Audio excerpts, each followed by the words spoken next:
Blog Talk Radio. Hello, everyone in the franchise world. My name is Paul Segreto, and this is Franchise Today. Boy, I can't wait to get to Vegas, and, of course, remember what happens in Vegas stays in Vegas next week, actually starting on February 17th. The IFA convention is again back at the MGM Grand. Really looking forward to seeing a lot of franchise friends and colleagues, as well as always looking forward to making new ones. It really should be a great event. If you've yet to register, please go to the IFA website, franchise.org. And if you're not yet a member, please remember that there's a great opportunity for new franchisor members that if you sign on for a 2-year membership, you get free access to the IFA conventions. So really that is for the first 2 IFA conventions, I should clarify that. So anyway, really good. A lot of things going on. As you know, Franchise Today is a production of Franchise Foundry since the merger between Franchise Foundry and Franchise Essentials and Franchise Essentials Media Group. Always excited to mention our strategic partner in marketing and PR, Fishman Public Relations. The folks at Fishman, and specifically Brad and Sherry Fishman, Deborah Vilkas, and Sarah really has done a great job helping us promote Franchise Today. Matter of fact, we had a press release go out. I think it hit the national wires today, and I really appreciate all their efforts. Upcoming events, again, the IFA convention, February 17th through the 20th in Vegas at the MGM Grand. There's a tweet up on Saturday night, February 16th, sponsored by my good friends at Engage 1-to-1. That's in the MGM bar down in the bowels of the MGM hotel. We always joke about that. Then next month in March 13th to the 16th, the Franchise Unconference in Park City, Utah. And then at the end of the month, we'll be back in Vegas for the Multi-Unit Franchise Conference put on by Franchise Update. This week starts our new Voices of Franchising series, and as many of you are already aware, we have changed up the format of Franchise Today. We're working through multi-segment series. We just finished the marketing series as our first series of the year, and a really, really great response and a lot of super comments about the series. Not only was the content just absolutely fabulous and professionally delivered, but the people that were on, and specifically CEO from Postnet, Steve Greenbaum, and Jeremy Leduc, CEO at Elements Local, followed up by Steve Baxter, Senior VP of Worldwide Sales at Set Matrix, and then last week, a good friend, Sandy Lechner from Sprout Lab. And all those segments are available on demand at blogtalkradio.com/Franchise Today Show. I'd like to also report that we are making considerable progress with our website, the new Franchise Today website, as well as a blog, and the ultimate goal is to be able to summarize each of these interviews on a weekly basis and get them up on the website as well. Also, with the merger, Franchise Today was one of the media elements, and another one that Franchise Essentials and myself had co-founded was FranSummit.com, along with Jeremy Leduc and the folks at Elements Local. And look for some exciting information coming about Fran Summit, our 3rd annual Franchise Social Media Summit. We're trying to get that information out ahead of the IFA convention. And as I mentioned, the Voices of Franchising series will run all the way through February. We really felt that it was really just super appropriate to talk about franchising and all the respected voices in franchising. And the ones that we've picked out for this series, we really believe gives a lot of different perspective, all focused around franchising, but obviously from different angles, and looking forward to insight and opinions and recommendations and suggestions and thoughts throughout this series. Starting today, I have Joe Libava as my guest, and many of you know him and love him as the Franchise King, and We'll introduce him here in a second.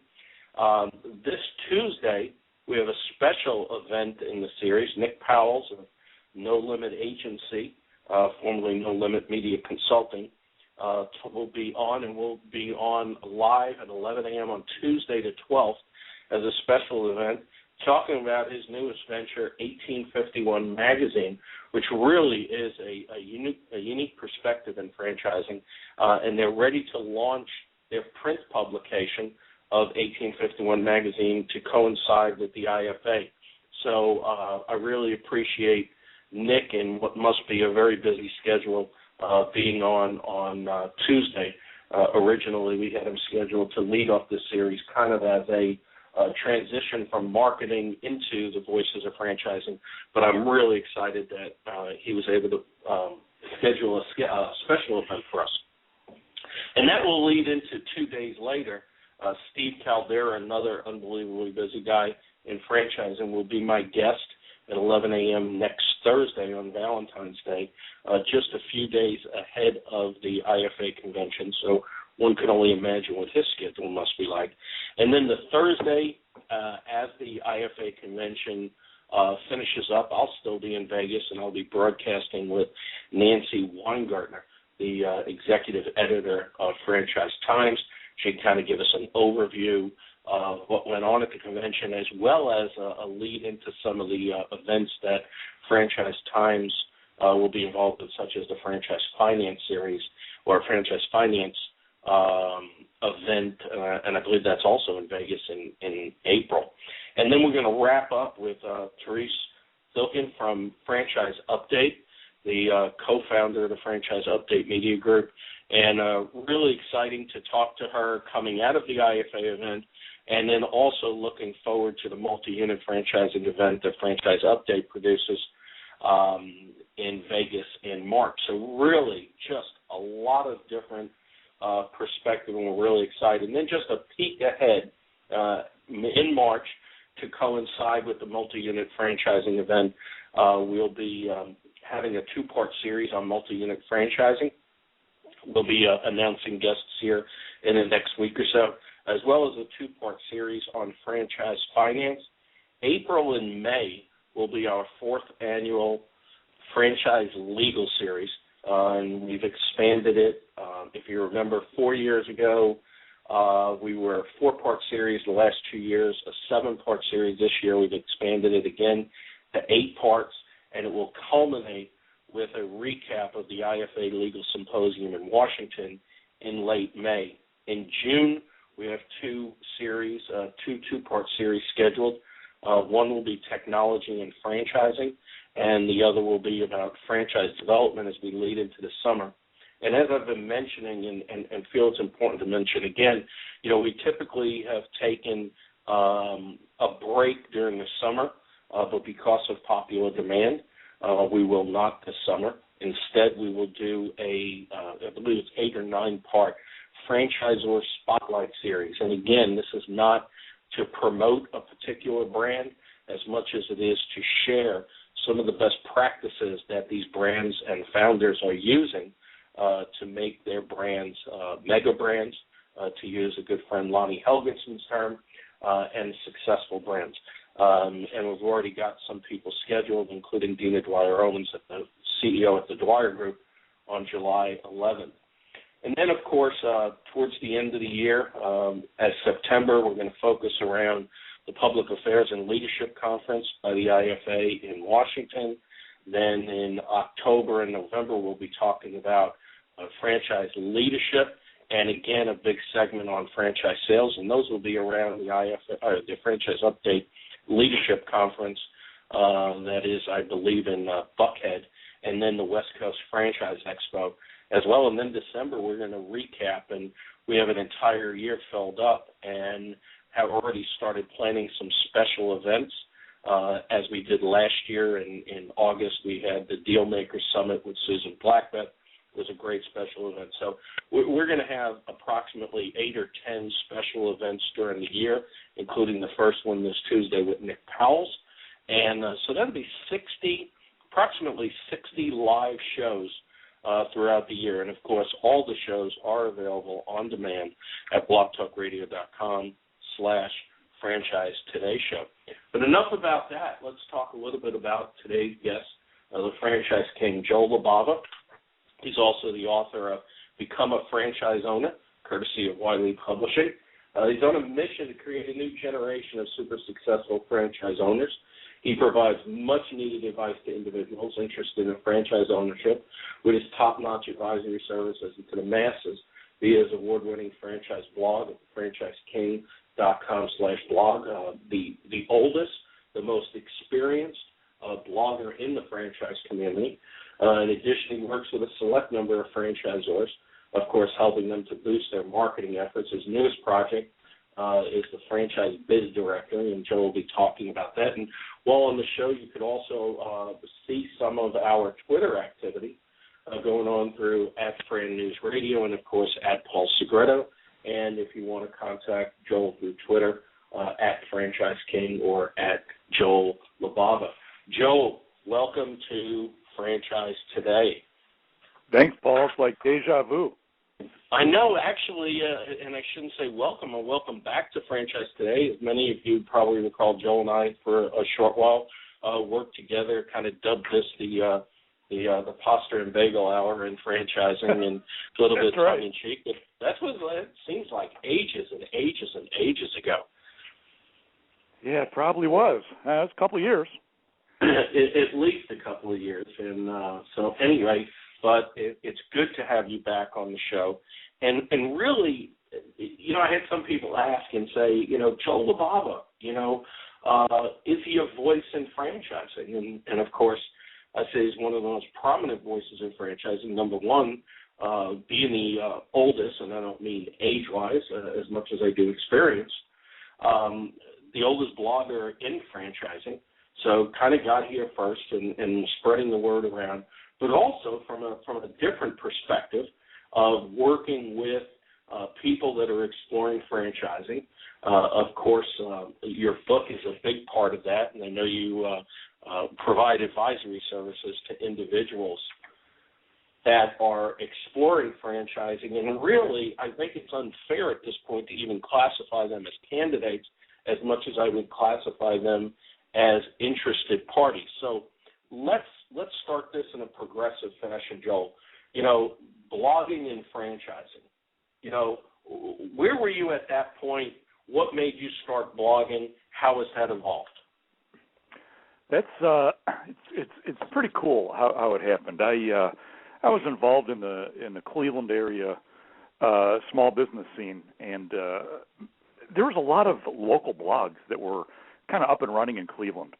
And, I wasn't a writer, and I was kind of nervous about starting one. But a friend of mine, George Nemeth, who recently moved out to California, was one of the first business bloggers in Northeast Ohio. And I really liked what he was doing. I started to throw comments on there. And he said, Joel, man, you should start a blog. I'm like, I can't really write. I don't know. And then we met for coffee and some breakfast, and he convinced me to do it. And he said, just start writing, man. Just start writing. So that's what I did. And the reason that I did it was to early on separate myself from other people in franchising and to build credibility. No one was doing it. And I knew that the internet was going to get really, really big. This was like 8 years ago. I knew it was going to get big. I wasn't sure how it was going to grow, but I knew that if I had my own voice and I injected my own personality into it, that the writing would just naturally get better. So that's how I started, and I've been having a blast. It has been an absolute game changer for me. Well, that's awesome, and you had spent time in franchising prior to that in franchise brokerage, so it's not like you came out of nowhere and just said, hey, franchising, there's a hot spot, let me jump into it. Yeah, right. It's not like I ordered I owned a hardware store and decided, well, let's talk about franchising. It didn't happen like that. Right. So you started out, and then at some point somebody dubbed you the Franchise King. If you would, just tell us that brief story, and then let's get into the meat of what we want to talk about today. It's so funny because a lot of the people that interview me on some of the bigger websites and magazines and stuff, always start out, and then we talk to the self-proclaimed Franchise King. I'm not self-proclaimed. Someone called me that. I was at a huge event in Cleveland several years ago, and one of the executive director of the largest chamber of commerce in Ohio saw me across the room at this event, and he yelled out at the top of his lungs, "Hey, it's the Franchise King!" And I said, I think that's kind of cool. So my friend Jim Kukral, who's a huge online marketer, and he's doing a lot of stuff with self-published books right now, he said, "Joel, dude, trademark that name." So I did. Got an attorney, got that thing trademarked pretty quick, and the fact that I had the earliest blog around, and now I have a name that is, some people think it's catchy. It's really helped. So I'm glad I trademarked it. And that's how the story came about. I'm not the self-proclaimed. Someone called me the king. Oh, that's a really good story.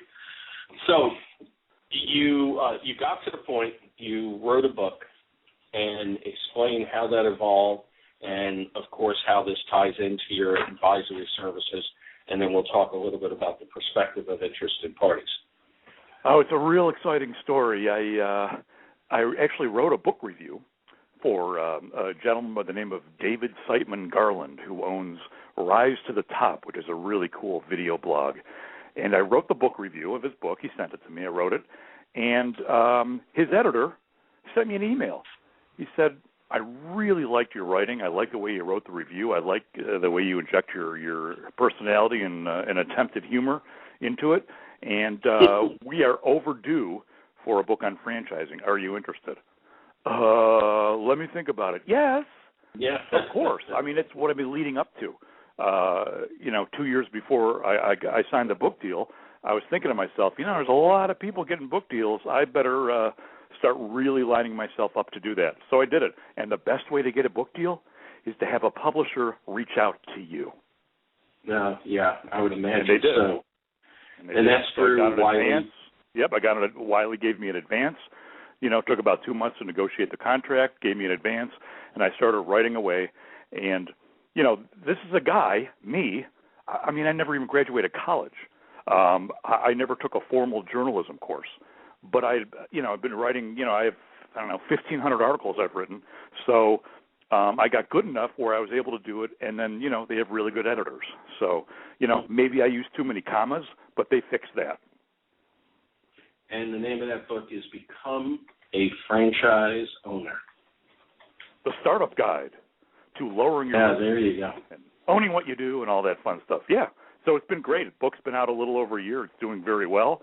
And it's amazing how many people email me and call me, "Hey, I just read your book. I love it." It's fantastic.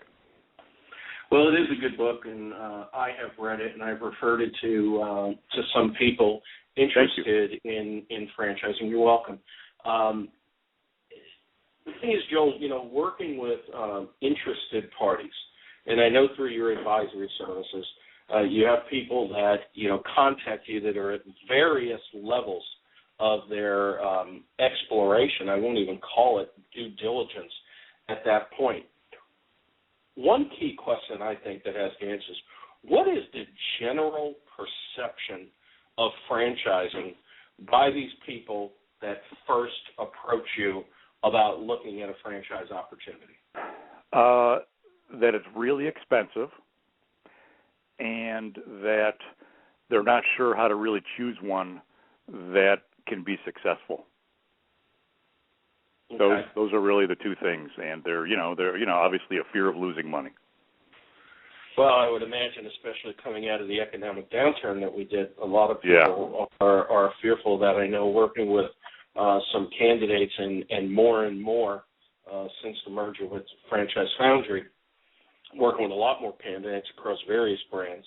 And unlike other recessions where people made some high interest levels, and then saw that kind of stop. So they took their windfall, if you would, their gains, and said, okay, well, I think I'll invest it in a business, knowing that they had the thought that they were playing with found money, and it wasn't affecting their principal.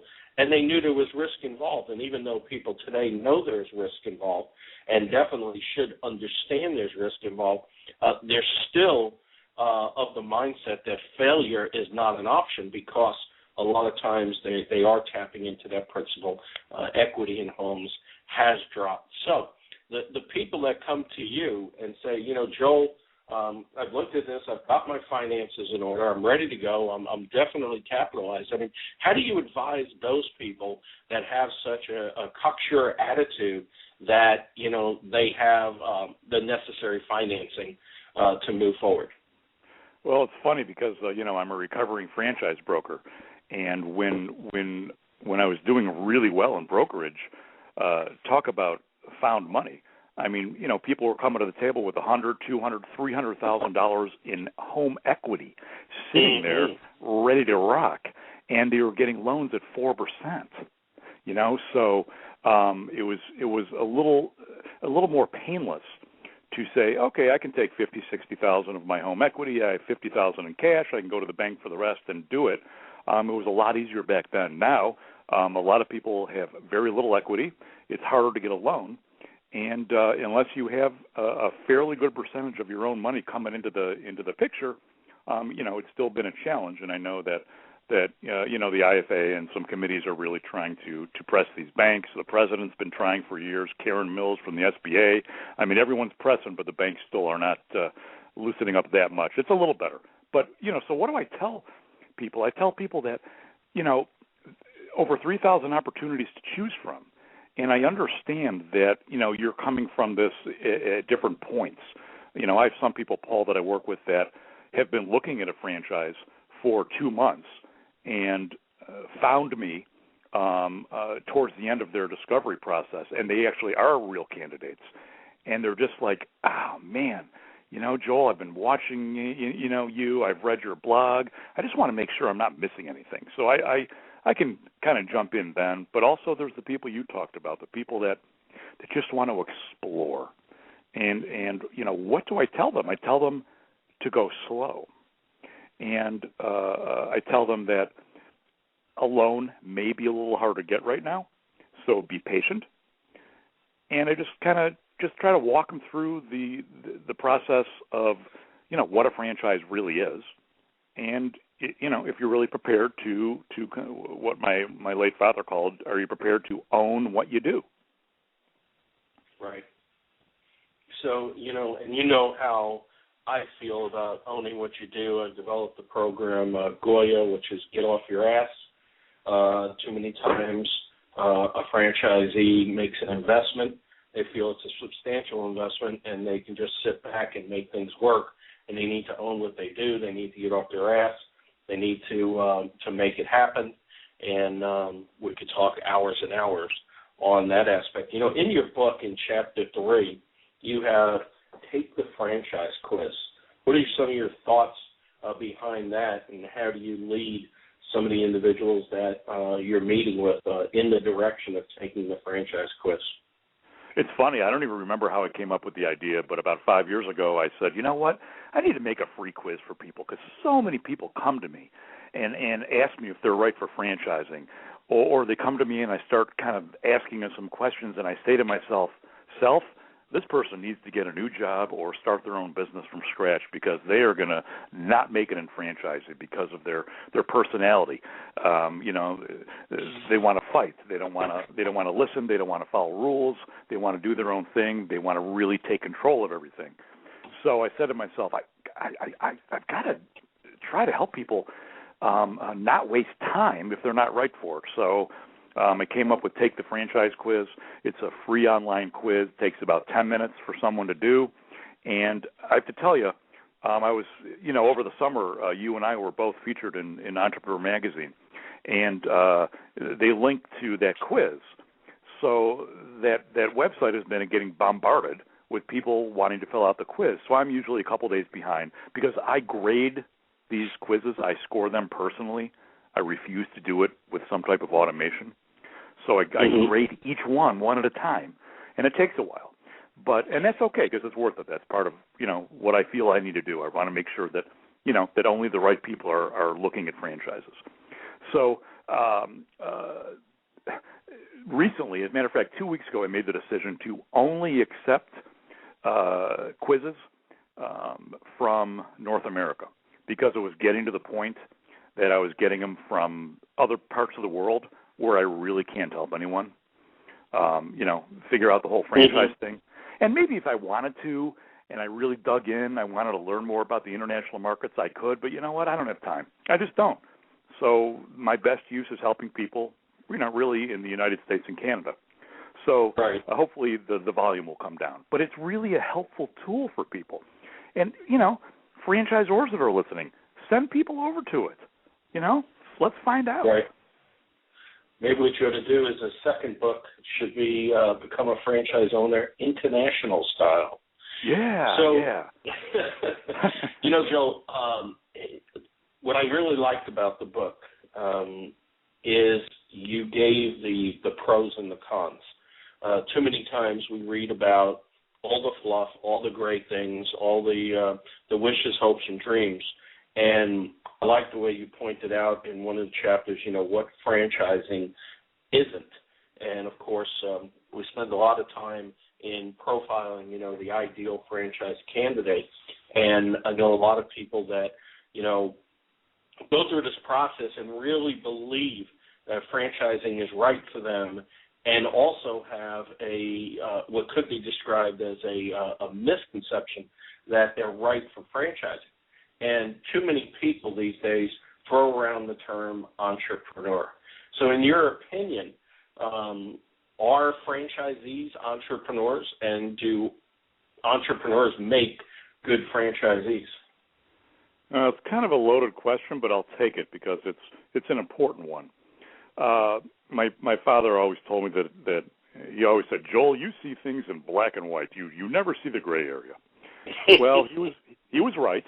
But in my view, franchisees are not entrepreneurs, and a pure entrepreneur should never, ever become a franchisee. The real entrepreneur is the person that came up with a concept in the first place and is the one awarding franchises. If you open up an ice cream franchise or a frozen yogurt franchise, just how creative do you think you're going to be able to be? How entrepreneurial are you really going to be when you do that? I mean, are you going to come up with new flavors? No, you're not going to have time. And even if you did, the franchisor might not even look at it. I mean, you're there to move ice cream, to move yogurt, to create an atmosphere. So, it's not very entrepreneurial to own a franchise. However, there are entrepreneurial things that might have to do with marketing and relationship building and local community, activity that you can get involved in that you can definitely, be a little entrepreneurial. But, I mean, I see it in black and white. I believe that the franchisor is the true entrepreneur. So some people would say that when there's financial risk, that in and of itself is an entrepreneurial trait or characteristic, or better defined probably, is that it is a entrepreneurial function. So, I have a lot of the same thoughts with respect to entrepreneurship, and of course, then there's that big defining line between, the larger food service type brands and everybody else in franchising. And of course, I would have to say that there are some entrepreneurs, and maybe they've grown into entrepreneurs, the likes of, of owning 100 or 150 or 200, Kentucky Fried Chickens and Taco Bells and Pizza Huts. I mean, obviously they're looking at a much broader scope than the franchise candidate coming in looking to buy, one location where they're going to be pretty much the primary employee behind the counter dealing with customers. So it's really an interesting debate one that, as you know, I've gone through time after time after time in LinkedIn and on my blog. And I think that your dad might be right in this situation, that there is a big gray area. Mm-hmm. You know, here's what I really dislike, though. When I see franchisors marketing their opportunity as an entrepreneurial venture, that to me is wrong, because it really isn't. It really isn't.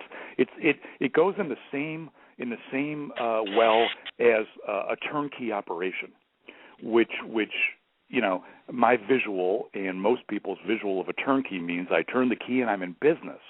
So those are a couple terms that I really dislike, and you won't find me using them when I work with franchisors and help them, you know, spread their message. Sure.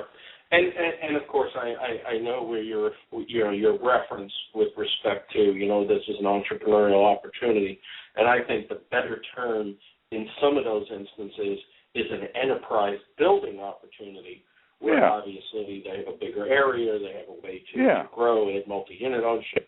So I agree with you. There is a distinct difference. It's just ironic that the Franchise 500 is published by a magazine with the title Entrepreneur. Right. So in Chapter 6 of your book, it's titled Search for a Franchise Without Searching for a Franchise. What are your thoughts behind that? That's funny. That's what I have it open to. I have the book sitting here with me. One of many that I have in my library of the same book. No,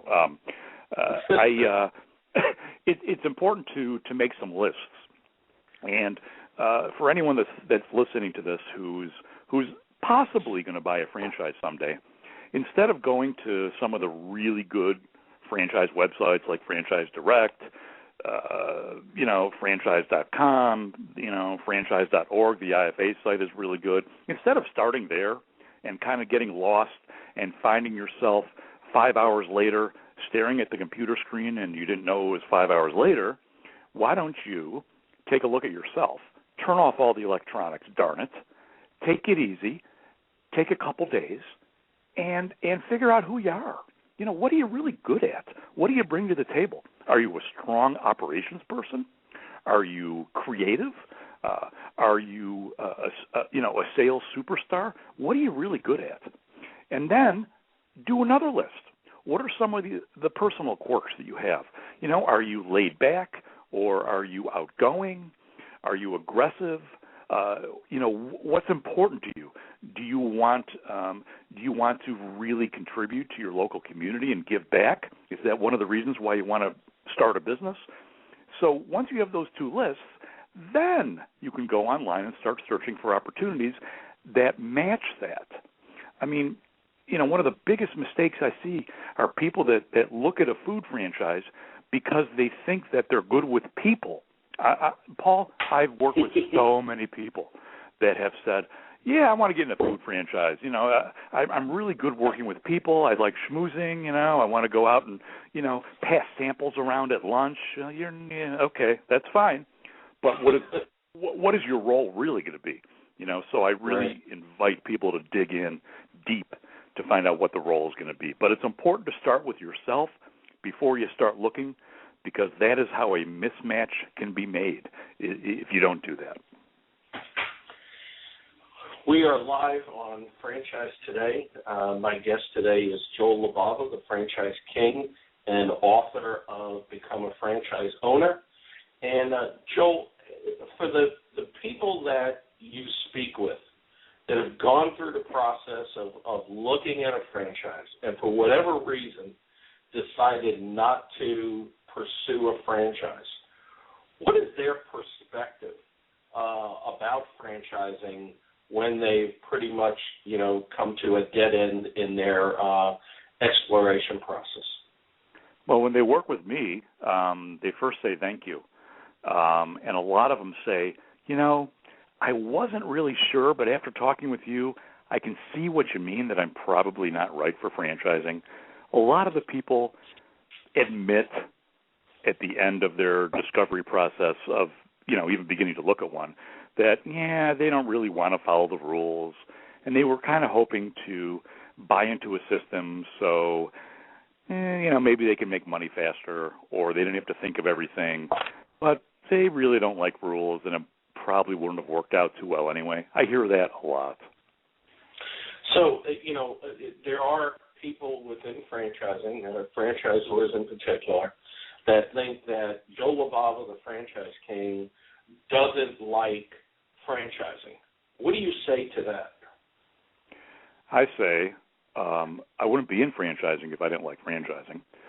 I'm an independent voice, I say what's on my mind. There are franchisors out there who award franchises to people that probably shouldn't have been awarded franchises to begin with.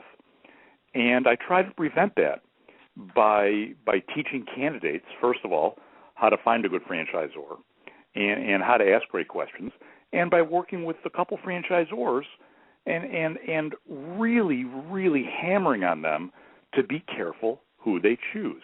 Because especially a young franchisor, if you're a young franchisor, you have 5 or 6 units, you invested $150,000 in franchise development, you're spending $5,000 to $10,000 a month in marketing, and you haven't sold a franchise in 6 months. All of a sudden, someone is waving a $35,000 check in your face for a franchise fee. I mean, human nature comes into play here. Man, we really need to sell a franchise. But the younger franchisors especially don't look past their nose when it comes to this, and have a potential to award a franchise to someone that in a year's time is going to be out of business because their financials were suspect. They might have enough money. I'm not sure. Hopefully it'll work out kind of attitude. They're a little feisty. I don't know if they're really going to follow the rules. I mean, all the things that franchisors are generally trained on when they're looking to award franchises kind of goes out the window when business is tough. So I really, really am on both sides of the table here. I want only the qualified franchisees to buy franchises. I want them to be financially qualified. I want them to have the right personal traits and just have enough going for them so they can be successful. And on the other side of the table, I really encourage franchisors to take a step back before they award a franchise because we don't want high failure rates. I mean, the best thing that can happen is that the failure rates go down because of what I'm trying to do. And I understand that some franchisors think that I'm anti-franchise. And you know what? The franchisors that really get it never say that. They say, you know what? Darn it, he's right. And you know how I know that, Paul? Because I have people from the IFA that have been in the IFA for a long time quietly email me and tell me, Joel, you're on the right track. Keep up the good work. Right. So,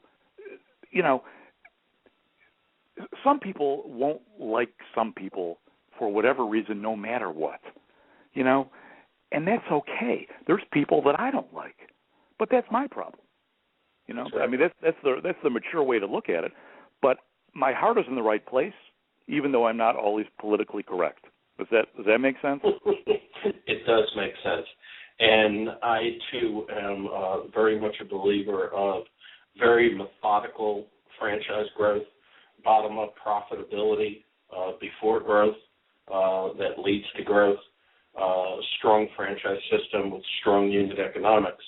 And kind of what you were mentioning, I refer to sell the franchise and bang or main theory, which is when they're progressing along and all of a sudden, nothing against Bangor, Maine, if we have any listeners from Bangor, Maine, but all of a sudden you get this call and somebody waving a check, like you said, all of a sudden you get a $35,000 check that the franchisor, probably desperately needs at this point, right? And certainly could use it, and they go ahead and award a franchise in Bangor, Maine, and even taking everything out of the equation with respect to it being a qualified candidate, financially qualified, operationally qualified.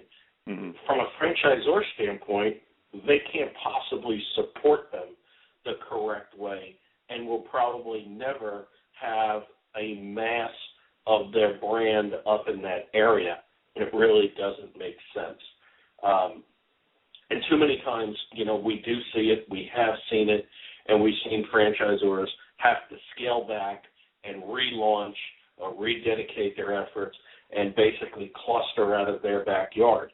And I think what happens in those situations, and I think this is where some of the problem is with portals, is that we wind up with these leads, and I believe a problem in franchising, and I believe that is changing, is that the typical franchisor sells franchises to people they shouldn't have because they fell in their lap, instead of concentrating the time on working with the qualified franchise candidates at that point. And I think because it's just easier.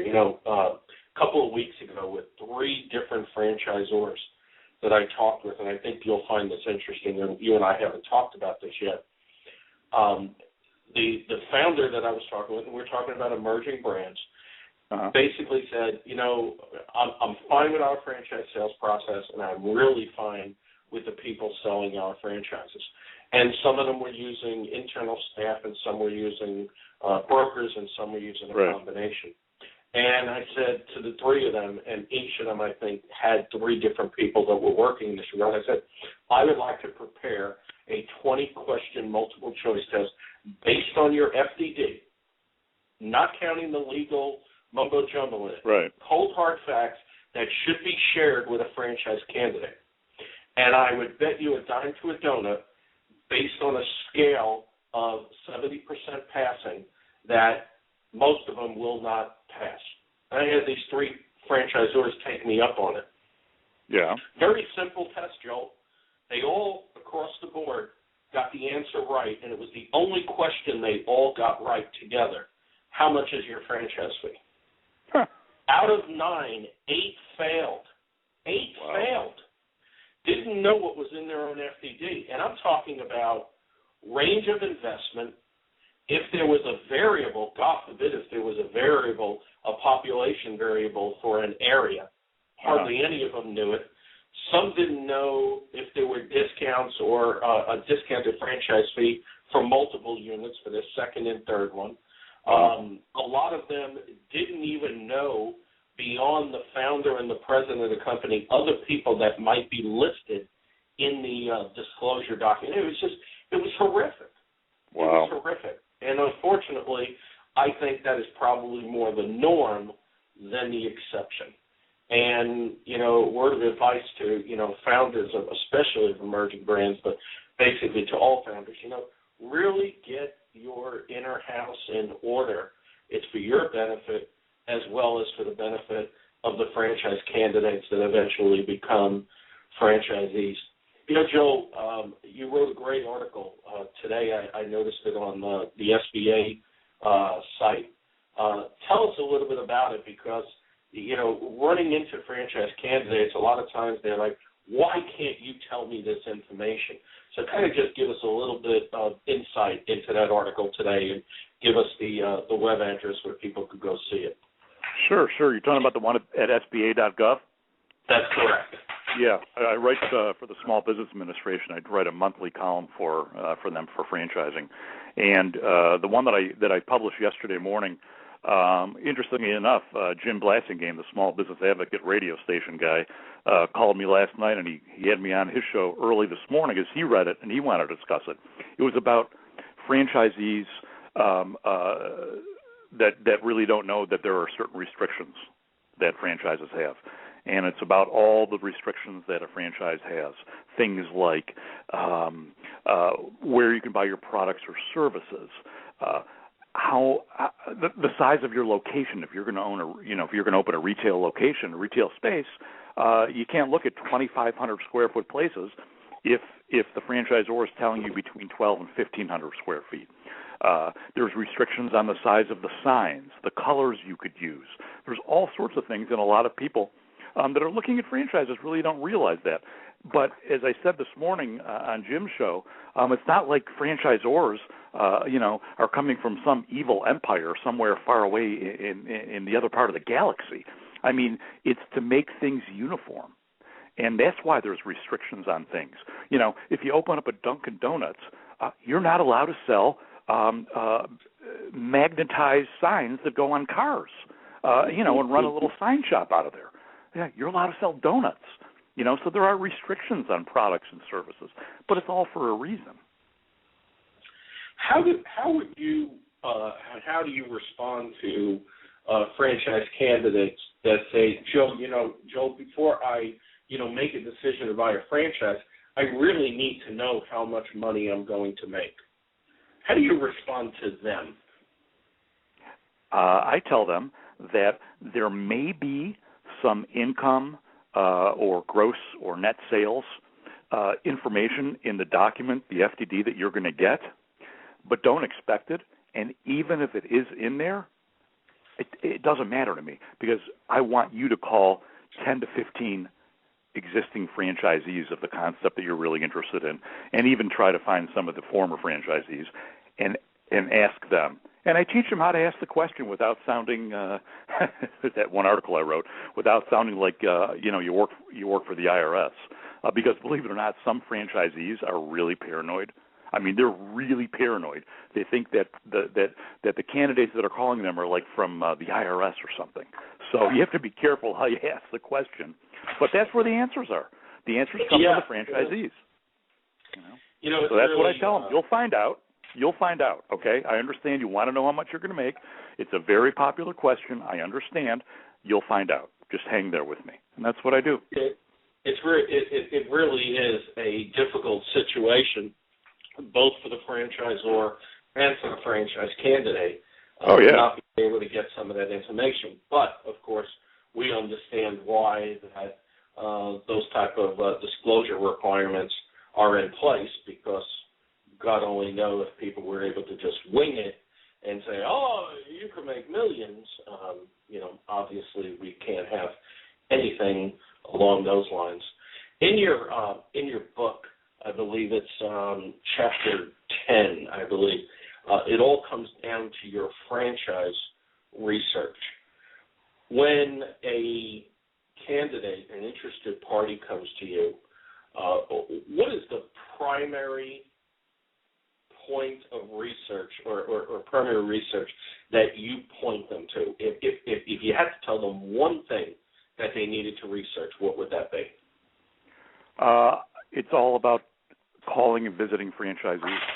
That is the most important part of the research, and to start calling them randomly and get some information. So with that in mind, and I know you work with some select franchisors and you help them in various content marketing, how do you respond to them, or how do you advise them in this process about franchisees? And, of course, we like to refer to it as franchisee validation.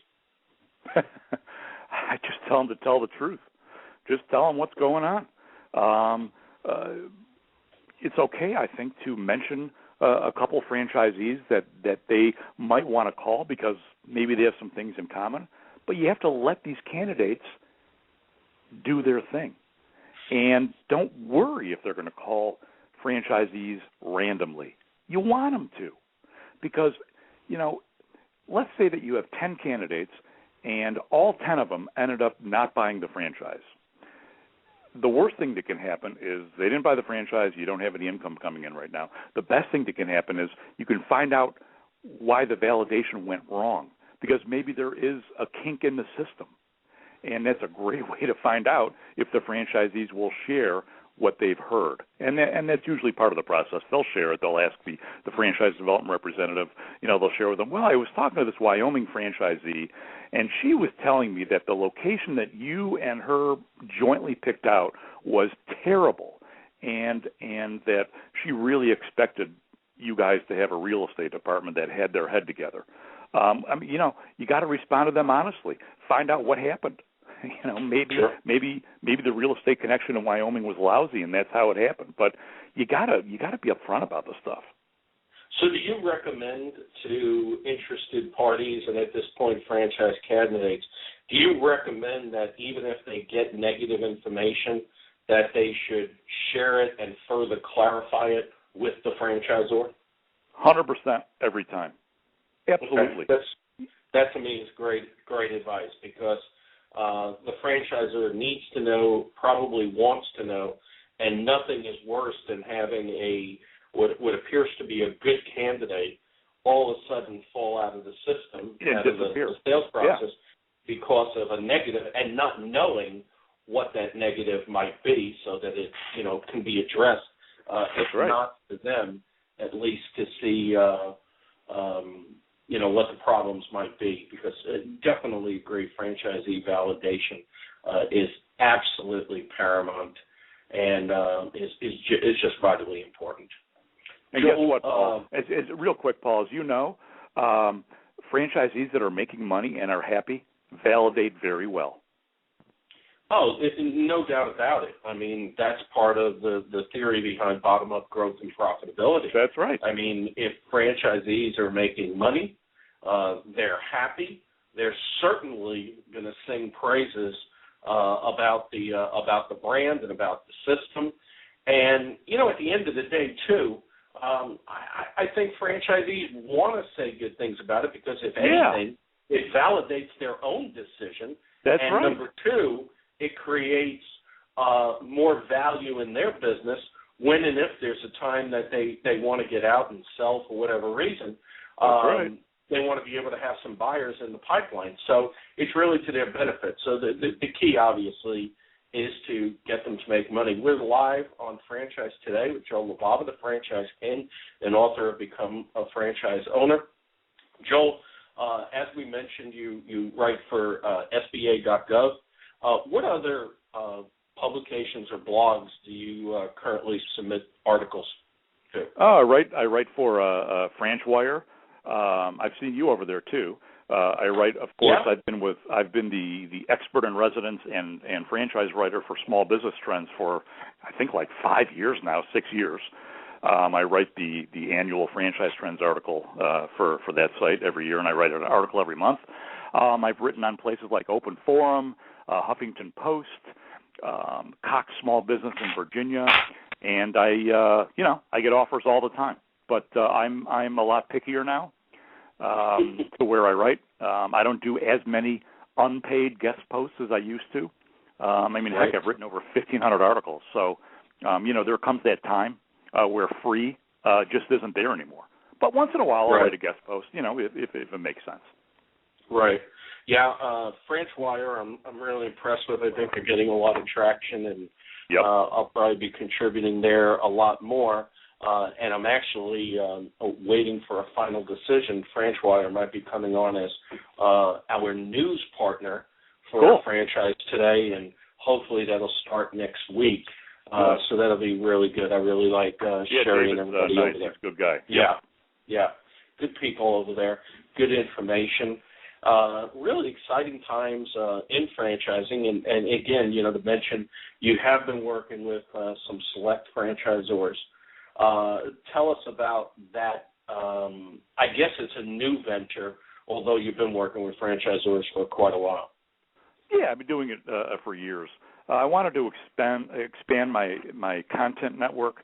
I have opportunities for franchisors that want to be featured on the Franchise King blog for a month at a time. They get a couple articles. They get a nice big ad on the homepage. First time I've ever sold ads on the homepage, but it's really going over well. So I have a program like that. People can contact me for more information on that. It's really, really good for franchisors because they get on my newsletter, which is currently well over 2,000 subscribers now, and they get on the blog. And also in that program, they get a platinum listing on my newest website, franchisebizdirectory.com. So it's kind of an all-in-one approach. The reason that I started franchisebizdirectory.com, basically because there aren't really any franchise directories, pure directories. Most of the sites are portals, and they're lead gathering machines. And that's fine. It works. But, and Paul, I don't know if you can help me or not with this. Most franchisors don't think about their websites and their search engine optimization. And here's a simple way for franchisors to look at this. There are hundreds of thousands of websites and blogs being created every week. Okay? Mm-hmm. How are you going to stand out when the numbers keep getting bigger? So one way to do that, and Matt Cutts of Google has talked about this, that he says that sometimes it may make sense to get listed in niche web directories. Now, it makes perfect sense to me if you're in the franchise space, you'd want to be on a directory that has the word franchise in it. Now, a lot of franchisors, though, tend to be a little short-sighted because they want leads. This directory will probably generate some leads, but it's a dual-purpose website. It's to generate leads, but more importantly, it's to make sure that they are indexed in all the search engines all the time. Because if you go to a web portal, the web portals don't point to your website. They point to their own website, and they have you fill out a form, and that's how they get paid. Your candidates fill out a form. In this, they're going right to your website. So you're getting a link to your website. Your website may or may not have the word franchise in it, but I bet it has the word franchise very close to the top. Well, my website does have the word franchise in it. So when Google and Bing see that, it makes sense to those search engine spiders. So that's really why I created this. And people can buy one-year listings. I mean, they start at $59 for a one-year listing. And I even put a special coupon together just for you, Paul. And where can we access that coupon?